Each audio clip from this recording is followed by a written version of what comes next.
So I have to work to be the best Kai grandma that I can be.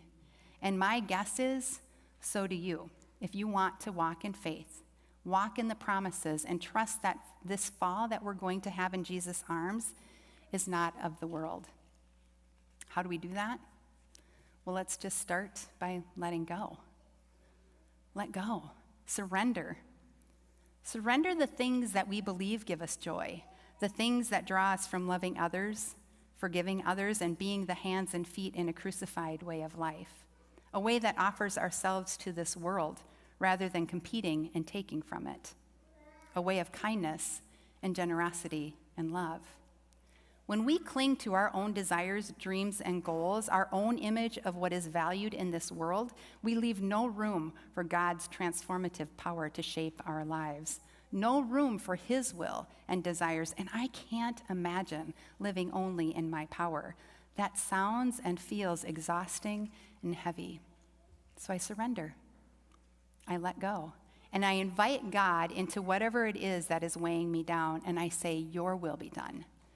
Your will, God, be done in this. And when we get to this place of surrender and it feels like the weight has finally been lifted from my shoulders, I then can refocus on what is really important, what truly has value, what will bring full joy.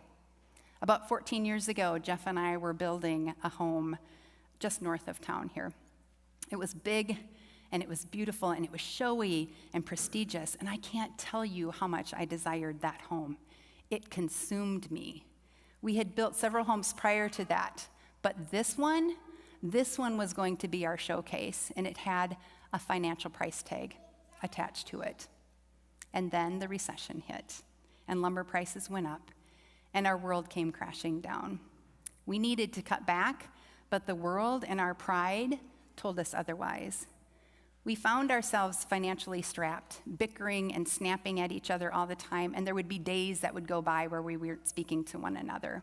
We were lost in the desire of the worldly temptations. And then one day, we gave it to God. We sat down at the dinner table with our boys who felt all of this stress. We talked with them, we prayed with them, and we surrendered and we refocused our ways. It's so easy to get caught up in the circumstances of life that we feel consumed and overwhelmed by, isn't it?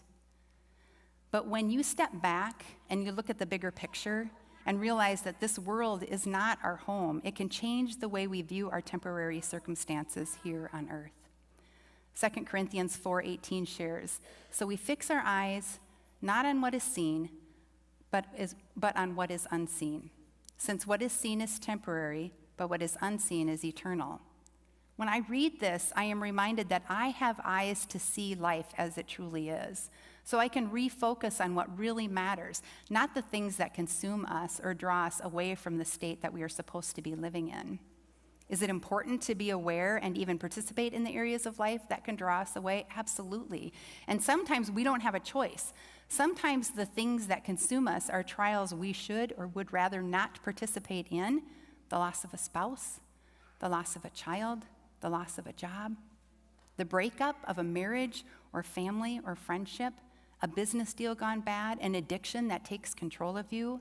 But when we walk by faith, the trials can be easier to live in because we can see the eternal plan and we can trust in it. We know that the same God who controls the winds and waves also controls our circumstances in our lives because He is good.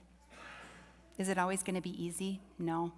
In fact, it's going to be lonely and weary and stressful, but it is a journey of tremendous blessings and reward. It is a journey that is exciting and life-altering and mind-boggling, and it is a journey that will lead you to rest.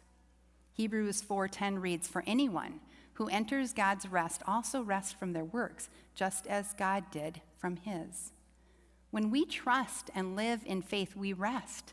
No more worries, no more stress, no more wrinkles. You're welcome, ladies. We know that when we worry and we carry stress, it mentally and physically takes a toll on our bodies, right? Depression, anxiety, heart issues, diabetes, obesity, headaches, GI issues, accelerated aging. GI issues and accelerated aging, that in itself is a reason to walk in faith and not by stress. Who wants gas and wrinkles, right? So rest. When our family surrendered and refocused our big home, our big ideas on something that God desired for us, our stresses of our oversized house payments were gone. Our bickering and nitpicking was null and void, and peace was restored. We rested in living in this life that was better suited for God's plan for us. We set aside our desires and focused on the things that we really were important to us, and we lived in our faith, not by sight. So surrender, refocus, and rest. And when you do, you will find hope in a world that can often feel hopeless. And that is where our Kyrie will find and live in Jesus, where she will become a beacon of light to a world that can be dark and empty, and where she will move mountains through him.